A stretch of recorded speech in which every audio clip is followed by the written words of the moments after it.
একটা সময় ছিল যখন নেপাল বলতেই আমাদের চোখের সামনে ভেসে উঠত হিমালয়ের এক শান্ত সুন্দর স্বর্গের ছবি, তাই না? কিন্তু আজ সেই নেপালেই আন্তর্জাতিক আর্থিক সংকটের এক চরম প্রতীক হয়ে দাঁড়িয়েছে। বরফে ঢাকা পর্বতশৃঙ্গ আর পর্যটকদের ভিড়ের আড়ালে নীরবে তৈরি হয়েছে এক গভীর অর্থনৈতিক খাত। আজকের এই বিশ্লেষণে আমরা ঠিক এটাই বোঝার চেষ্টা করব কিভাবে এত সম্ভাবনাময় একটা দেশ আজ একেবারে খাদের কিনারা এসে দাঁড়ালো।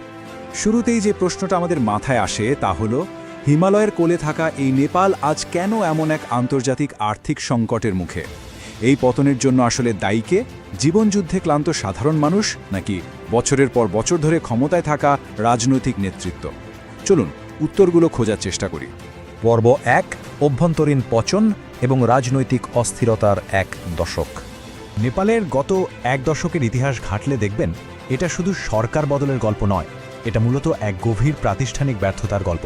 ক্রমাগত দুর্নীতির অভিযোগ, প্রাতিষ্ঠানিক স্বজনপোষণ আর অত্যন্ত দুর্বল প্রশাসন, এগুলো রাষ্ট্রকে ভেতর থেকে একেবারে পঙ্গু করে দিয়েছে। আর ওই যে বিরামহীন ক্ষমতার লড়াই, এর কারণে নেতারা দেশের মূল সমস্যাগুলো থেকে জনগণের নজর ঘোরাতে বেছে নিয়েছিলেন এক বিপজ্জনক পথ।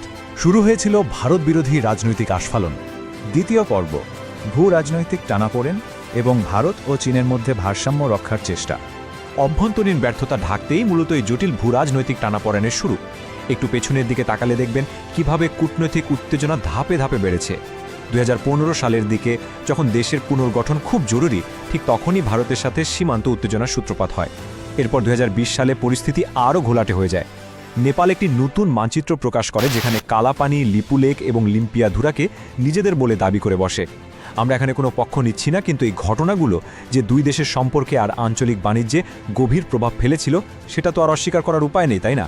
তো এখানে আমরা নেপালের একটা অদ্ভুত দ্বৈতনীতি দেখতে পাচ্ছি।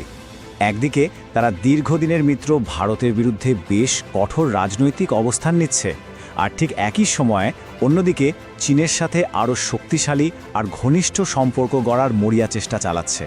এটা অনেকটা এক ধরনের ভূরাজনৈতিক জুয়া খেলার মতোই ছিল। এই কৌশলটা নিয়ে কিন্তু দেশে বিদেশে তুমুল বিতর্ক আছে। যারা সমর্থন করেন তারা বলেন, বাহ, এটা তো নেপালের স্বাধীন আর সার্বভৌম পররাষ্ট্রনীতির দারুণ একটা উদাহরণ। কিন্তু মুদ্রার উল্টো পিঠটাও তো আমাদের দেখতে হবে। সমালোচকরা প্রশ্ন তুলছেন, কূটনৈতিক এই ভারসাম্য রক্ষার খেলা কি নেপালকে আসলে অর্থনৈতিকভাবে স্বাবলম্বী করেছে, নাকি এর ফলে তাদের অর্থনীতি আরও বেশি ভঙ্গুর হয়ে পড়েছে? এর উত্তরটা কিন্তু আমরা রূঢ় বাস্তবতার দিকে তাকালেই পেয়ে যাই। তৃতীয় পর্ব, 2025 সালের FATF গ্রে লিস্ট এবং অর্থনীতির রূঢ় বাস্তবতা। রাজনীতিক আর কূটনীতিক চালের পর নেপালের জন্য আসে এক ভয়াবহ দুঃসংবাদ। ফাইন্যান্সিয়াল অ্যাকশন টাস্ক ফোর্স বা FATF নেপালকে আনুষ্ঠানিকভাবে তাদের গ্রে লিস্ট বা ধূসর তালিকায় ঢুকিয়ে দেয়। এখন অনেকেই হয়তো ভাবছেন, গ্রে লিস্ট মানেই তো সন্ত্রাসবাদে অর্থায়ন, তাই না?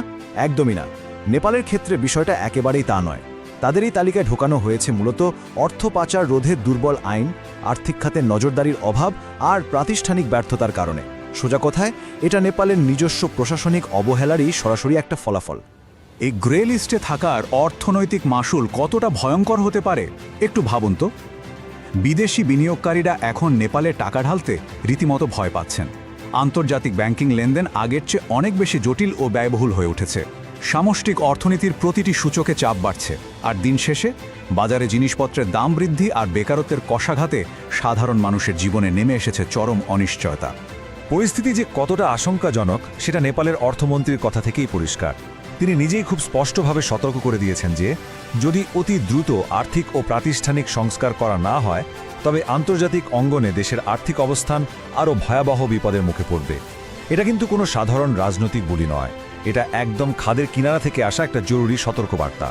আমাদের এই ব্যাখ্যার শেষে এসে একটাই প্রশ্ন বারবার মাথায় ঘোরে, নেপালের এই বর্তমান সংকটের জন্য আসলে সবচেয়ে বেশি দায়ী কি? রাজনৈতিক অস্থিরতা, প্রাতিষ্ঠানিক দুর্বলতা, নাকি ওই ভুল অর্থনৈতিক ও কূটনৈতিক সিদ্ধান্তগুলো? রাজনৈতিক নেতারা হয়তো চটকদার স্লোগান দিয়ে সাময়িক হাততালি কুড়াতে পারেন, কিন্তু সেই স্লোগান কি কখনো একটা শক্তিশালী অর্থনৈতিকের বিকল্প হতে পারে? নাকি শেষ পর্যন্ত সব ভুলের চরম মূল্য চোকাতে হয় সেই সাধারণ মানুষকেই? উত্তরটা আপনাদের ভাবনার জন্য রেখে গেলাম। আজ এ পর্যন্তই। বিষয়টা নিয়ে একটু গভীরভাবে ভেবে দেখবেন।